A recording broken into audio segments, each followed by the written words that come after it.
The story begins with our absolute loser of a protagonist named Yuki complaining about having to clean up every morning at school. His so-called friends, who look like characters we will probably never see again, have a good laugh. This is because they can take it easy since Yuki is practically Mr. Clean and has unparalleled cleaning skills. Just then, all the girls arrive late to school as always, but the boys can't do anything about it since they are not granted powers like the girls are. Unlike boys, girls are able to gain powers simply by eating peaches. Yuki points out how useless his life is, since all boys are playing life on hard mode from the second they are born.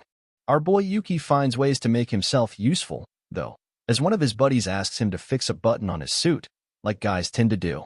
Yuki pulls out his super manly sewing kit and fixes it up with lightning speed, like a human sewing machine. Amazing. All his friends, however, the little nerd points out that his sewing skills don't help him get any ladies. Yuki's older sister taught him how to sew because boys are pretty worthless since they don't receive the benefits of the peaches. She taught him well, but she was pretty abusive about it, as she would choke him straight into unconsciousness if he didn't do it right.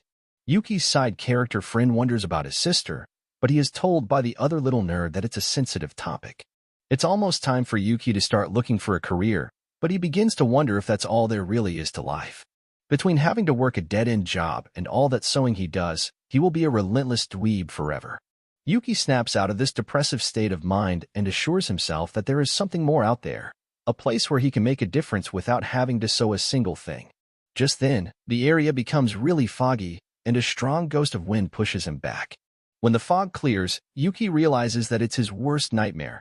He has appeared in a place called M. He begins to freak out and searches for his phone to bring out the motto instruction manual. MTO refers to an alternate dimension accessible via gateways, also known as doors.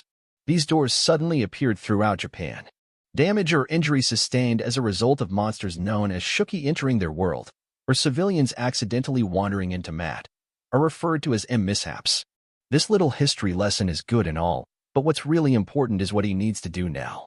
When a civilian finds themselves in MAT, they're supposed to stay wherever they are and wait for the Demon Defense Force to rescue them. The terrified Yuki plans to do just that, but one of these horrifying Shuki appears to attack him. Yuki runs for his life from the monsters that look like they're straight out of Bleach, but arrives at a dead end, and several more Shuki appear. Yuki determines that he can't sew his way out of this one, so he has the bright idea to throw a rock at the creature.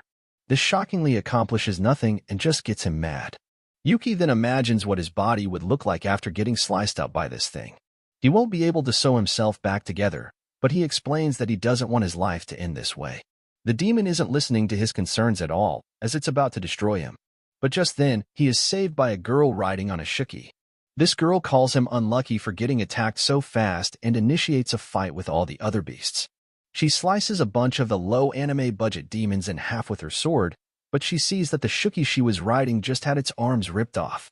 She knew the dumb thing would be too weak, so she continues taking care of business on her own. Her name is Kyoka, and she is the commander of the 7th Squadron in the Demon Defense Force.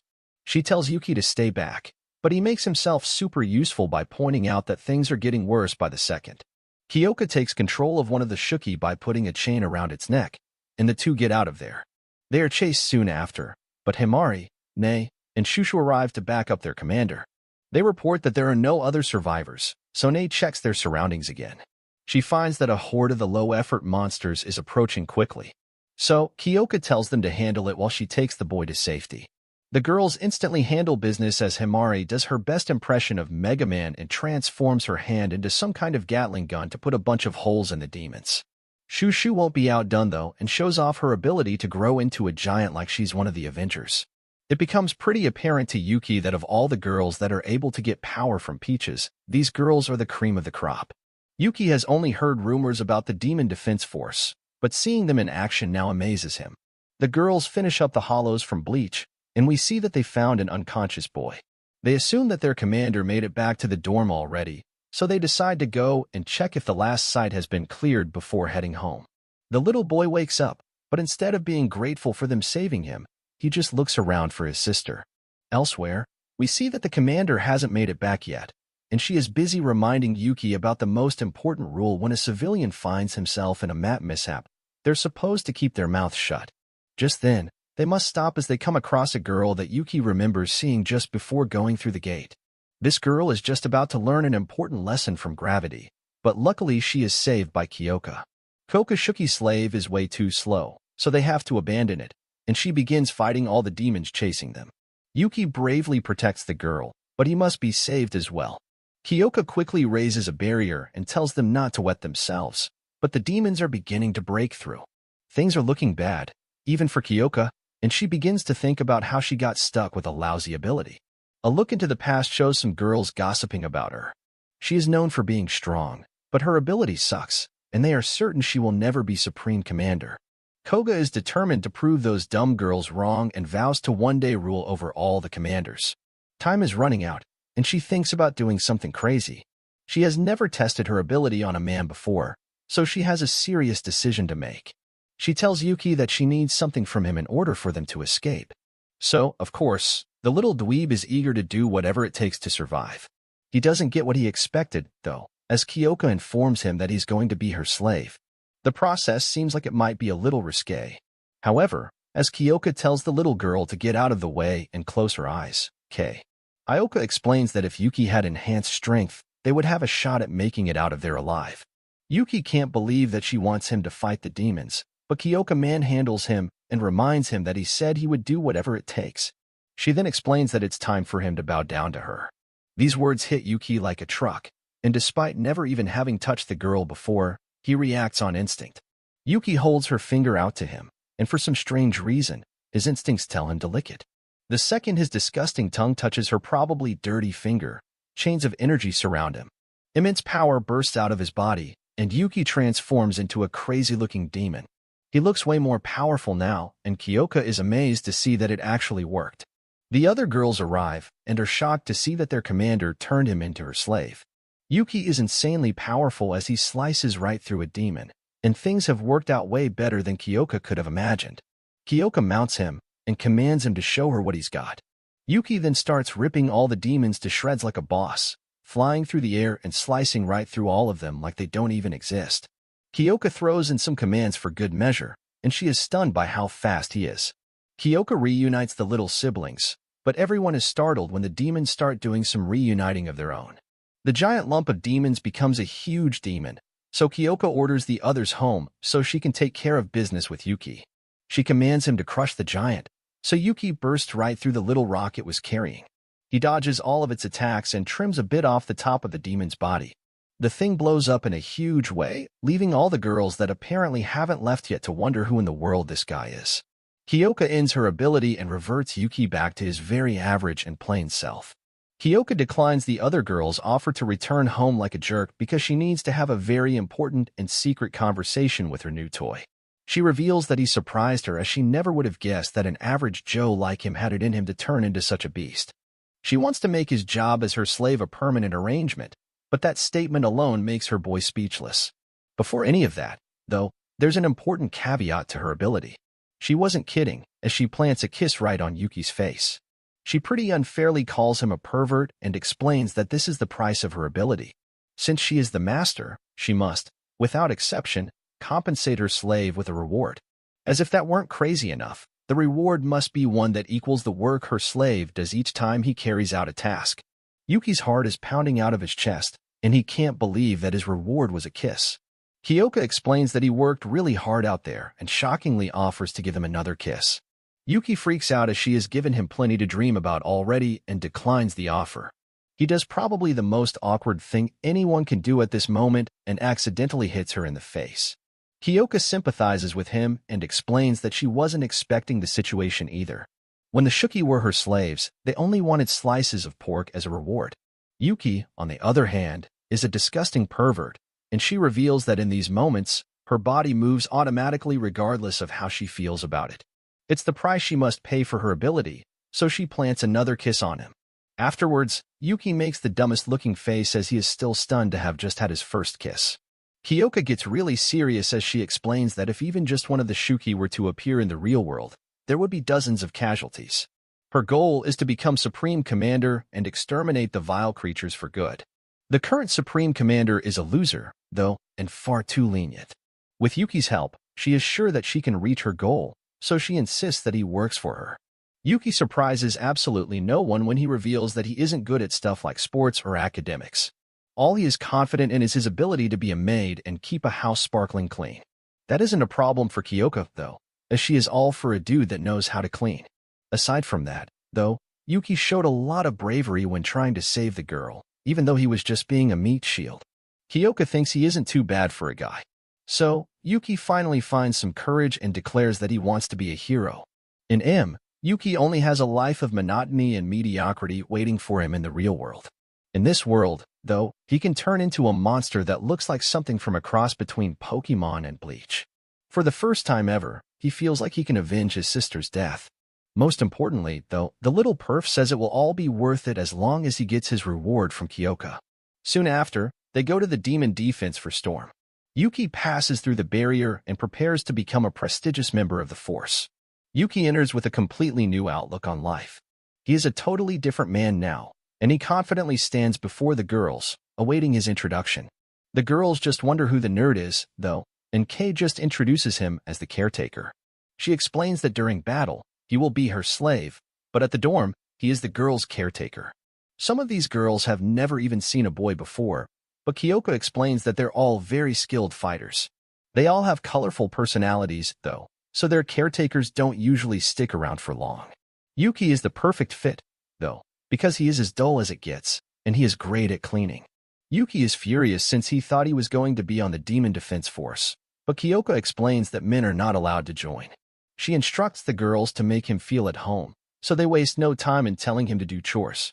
Yuki can hardly keep up, but Nei is the only nice one among them and tells him that everything will be okay. The others are quick to point out that the little girl has superiority over him, so he better not disobey her. Yuki's dreams of having a meaningful life have been shattered as he goes into a deep depression for having to obey the orders of a child.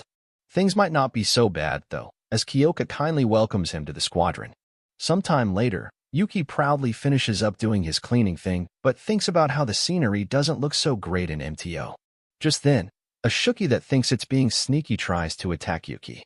The barrier stops the stupid Hollow from Bleach, and he arrives to check if he is okay. She explains that the 7th Squadron is in M's unlucky southwest area. That is why more Shuki appeared there than at other dorms. M is an alternate dimension that's as big as the city of Tokyo, and it's divided into 8 locations. Each one also has its own demon defense force.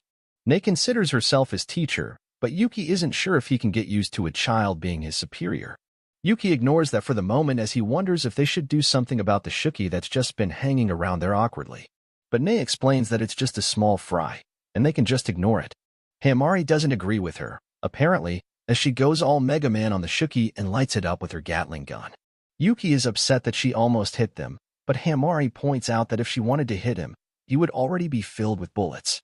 Himari tells him to get to work on dinner and reminds him that he's only there because of Kyoka. Yuki begins to think that being a caretaker really sucks, and he has a strange feeling like he senses someone. That night, everyone raves over Yuki, the chef's cooking skills, and even the poor attitude Himari wants another serving. He feels great after all the compliments and even keeps a good attitude when they remind him of all his other duties. The dummy gets back to work, but finally remembers that he wanted to be a hero, not a handyman. Yuki brings up his concerns about just doing chores all day, but Kyoka explains that she will use him in battle when needed. She instructs him to focus on housekeeping until then, and when he finally sticks up for himself, Himari threatens to slice his head off. Kyoka acknowledges that the others might be uncomfortable with a male caretaker, but Yuki's really good at cleaning, and he is also vital to her ability. She asks that they all try to be nice to him, and tells him not to worry since she will rip off his manhood if he does anything wrong. That night, Shushu, who has shrunk to her tiny self, thinks she just caught Yuki spying on one of the girls. So, she threatens to tell the commander. Shushu explains that her ability allows her to grow or shrink, and she takes an incriminating picture. She was curious about Yuki, so she has been keeping a close eye on him. Yuki tries to clear things up by explaining that he was just cleaning, but she isn't interested in any of his excuses. Yuki assumes that she is trying to blackmail him for money, but she just likes to keep things interesting. She wants him to be her slave, but he tries to explain that he is already a slave. Shushu forces him to clean her room, and his attempt at deleting the picture fails. She tells him to do her laundry as well, but that just gives her another opportunity to take a misleading picture. While Yuki walks around depressed about being bullied, he finds Kyoka and Himari training outside. Just then, a Shuki appears, and Kyoka uses the opportunity to show Himari how it's done. She absolutely destroys the low-budget anime monster, shocking Yuki and amazing Himari. Yuki can't believe how she insta-killed it, and he realizes that he can never get on her bad side. Nei arrives and reveals she will be leaving with Himari to a meeting, so he will be left with Shushu to protect the dorm. That night, Shushu forces him to give her a massage and reveals that she grew up without a father. She came to MTO looking for excitement, even though it meant risking her life. The two decide to play some video games, but Yuki warns her that he's pretty good. They make a little bet, which Yuki is hesitant to accept at first, but eventually decides that he will win and make her apologize for treating him so poorly. He actually loses every game, though, and ends up losing his shirt because of it. Just then, the two must rush outside as a giant Shuki has appeared to attack the barrier. Yuki thinks they should stay back, but Shushu shows just how big she can get. Yuki does his best to keep up, but these giants are quickly about to fight. Dista Monster tries to battle it out with Shushu, but she easily grabs it and smashes it straight into the ground. Yuki is then amazed when she easily overpowers it. Shushu sends it flying, only to punch it down and crush it beneath her feet. Shushu shrinks down a bit, as being that size is completely exhausting. Just as she celebrates her victory, another giant blob of a monster attacks her. A bunch more Shuki merge with it to make it even bigger, and Shushu quickly realizes that things could get bad if she doesn't end the fight now. She tries to use her ability to grow even more, but it doesn't work for some reason. The monsters eventually grab her so she can't move, and the giant lands a punch. Yuki is completely hopeless and can only watch as the giant monster takes the upper hand with another powerful punch. Yuki wishes he could transform in this moment, but it's impossible without Kyoka. He wishes there was something he could do, and he remembers that he transformed when his lips touched Kyoka's hand. This genius gets the bright idea to kiss something that she owns, so he rushes to the laundry room. Licking her glove fails, but it did start the transformation, so he is on the right track. Shoving his face in her shirt transforms his foot, but he needs something that will give a stronger reaction. He eventually finds her boots, but he really begins to question what this says about him as a person. Things are getting really bad for Shushu outside, so he rushes out there with Kyoka's boot. There's no time left, so he must act now if he really wants to be a hero, even if it means licking a boot. Yuki sadly does just that, and power erupts from his body. Back at the fight, Shushu realizes that she must have pushed herself too far by transforming into her jumbo size. The monster shows no signs of slowing down, but Shushu realizes that her body will transform back to normal size soon. Just then, a partially transformed Yuki rushes towards her and is determined to try his best despite not being at full power. Shushu keeps the thing from moving, giving Yuki the perfect target. He unleashes a powerful kick, absolutely destroying this thing's head and winning the battle. Shushu thinks he was being too reckless by fighting at half power, but Yuki did it because she called him a wimp and told him to stay back before the fight. Afterwards, Kyoko works on fixing up Yuki's body, since there are some pretty painful repercussions for forcing a transformation on his body. The others mock him for being out of commission after just a couple of minutes of combat, but he points out that he just hasn't learned how to use his power yet. He wonders if they should be fixing the barrier, but Ka reveals that barriers protecting important locations have special attributes. So long as the damage is minor, it will repair itself. Yuki realizes that this explains what happened when the Shuki attacked earlier, as well. Kyoka gets back to working on our boy's back, but it's super painful, and he wonders if this is his reward for protecting the dorm. Kyoka scolds Shushu for underestimating their opponent and instructs her to help Yuki with his chores as punishment. When they leave, though, Shushu reveals that she has even more incriminating photos, so she will continue being his master. Yuki realizes how bad things are getting for him and wonders if he will ever be free. Elsewhere, we see that a barrier gets shattered. Another demon force arrives to find the cause, and one of them tells the others to inform their commander. The remaining girl prepares to fight, realizes that her opponent is no ordinary Shuki. The beast completely ignores her attack to grab the two that were running away and reveals itself to knock the first girl back. This mega Shuki prepares to eat her, but a mysterious person orders it to stop as this mysterious lady MST to Shuki. She explains that she can feel Yuki's presence somewhere in him, and it's time to pay him a visit. If you like my recaps, join my WhatsApp channel for more and don't forget to subscribe.